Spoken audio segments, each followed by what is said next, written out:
যেই ক্ষমতায় আসে সে চায় বিরোধী দল থাকবে না।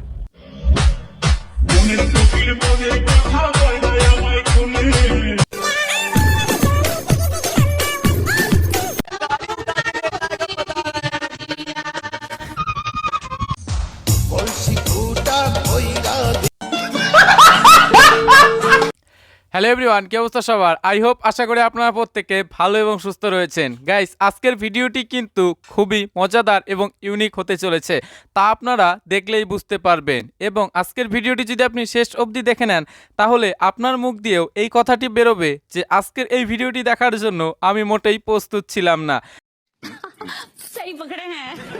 তাই সিট বেল্ট বেঁধে বসে পড়ুন আজকের এই ভিডিওতে হাসার জন্য। চলুন তাহলে আর কথা না বাড়িয়ে আজকের এই ভিডিওটি শুরু করা যাক। আমাদের দেশে যেই ক্ষমতায় আসে সে চায় বিরোধী দল থাকবে না বিরোধী তাইলে আসো খেলবো, এই কথা কারে কইব? কারে বলবে?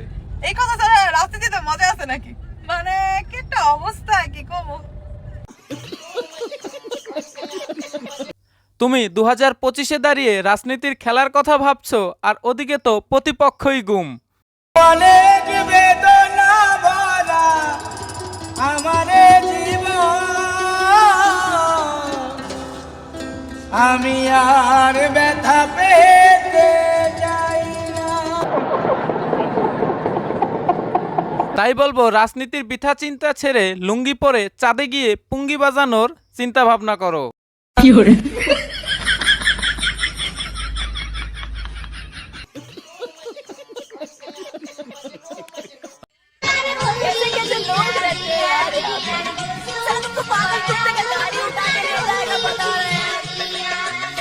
কোথায় চাচা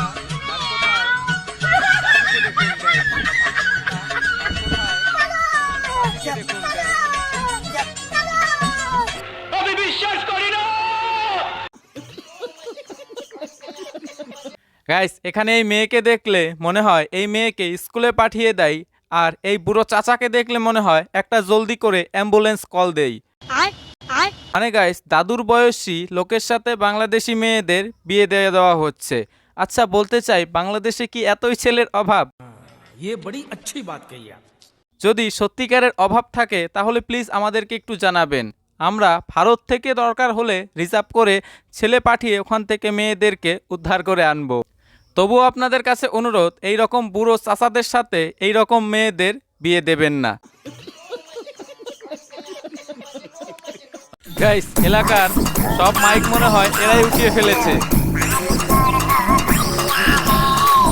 গাইস, পুরো নৌকাটাই তো মাইকের চোঙা দিয়ে ভর্তি।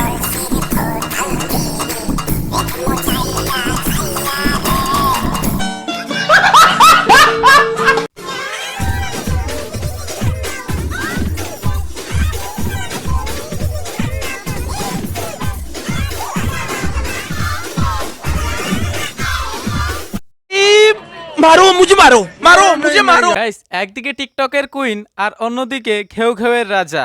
আর এই ভিডিওটা দেখে কে কি বুঝতে পারলেন আমি জানি না, তবে আমি এখানে পরিষ্কার একটা দেশের ভবিষ্যৎ দেখে নিলাম। तू समझा? हाँ। नहीं, तू समझा नहीं। আপনারা নিশ্চয়ই বুঝতে পারছেন, যে দেশে নাচ গান করা হারাম সেই দেশে নাচ গান দেখে কুকুরও অবধি নিঙুন নাড়াচ্ছে। এটা দেখে মোল্লারা কি বলবে?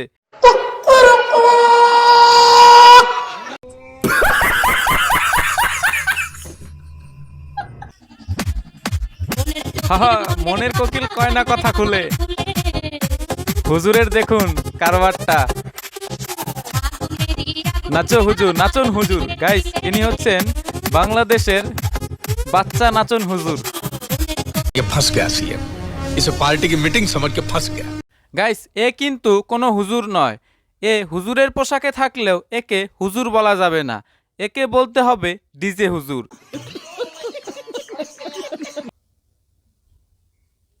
দেখুন গাইস, এবার হয়েছে কাজ।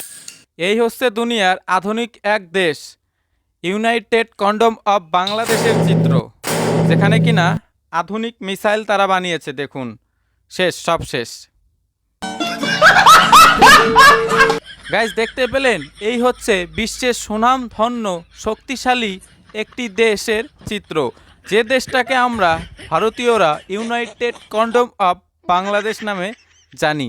এই হচ্ছে সেই দেশের চিত্র, যে দেশের লুঙ্গি বিজ্ঞানীরা আবিষ্কার করে ফেলেছেন নতুন আধুনিক যুগে আধুনিক মোচা মিসাইল, যে মিসাইল কিনা কলা গাছের পেছনে লাগিয়ে সোজা চলে যায় লুঙ্গির তলে।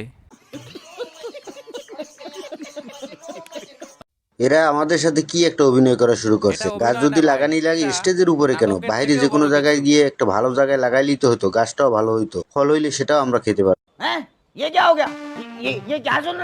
গাইস, বাংলাদেশের প্রধান উপদেষ্টা ডক্টর মোহাম্মদ ইউনূসের মাথা টাথা ঠিক আছেন তো, নাকি মাথায় কোনো প্রবলেম দেখা দিয়েছে? মানে স্টেজের ওপরে, মঞ্চের ওপরে তিনি গাছ লাগাচ্ছেন। এরা আমাদের সাথে কি একটা অভিনয় করা শুরু করছে। গাছ যদি লাগানি লাগে স্টেজের উপরে কেন, বাইরে যে কোনো জায়গায় গিয়ে একটা ভালো জায়গায় লাগাইলেই তো হতো, গাছটাও ভালো হইতো, ফল হইলে সেটাও আমরা খেতে পারবো। আমার কি মনে হয় জানেন তো, এই ডক্টর মোহাম্মদ ইউনূস এত লোককে ঋণ দিয়ে রেখেছেন যে ঋণের টেনশনে তার মাথা মুথো পুরো পাগল হয়ে গিয়েছে।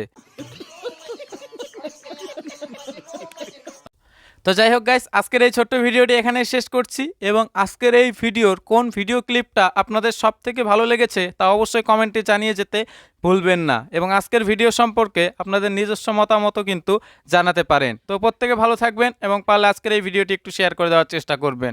ধন্যবাদ, এবং চ্যানেলটি সাবস্ক্রাইব না করে থাকলে সাবস্ক্রাইব করে নিন।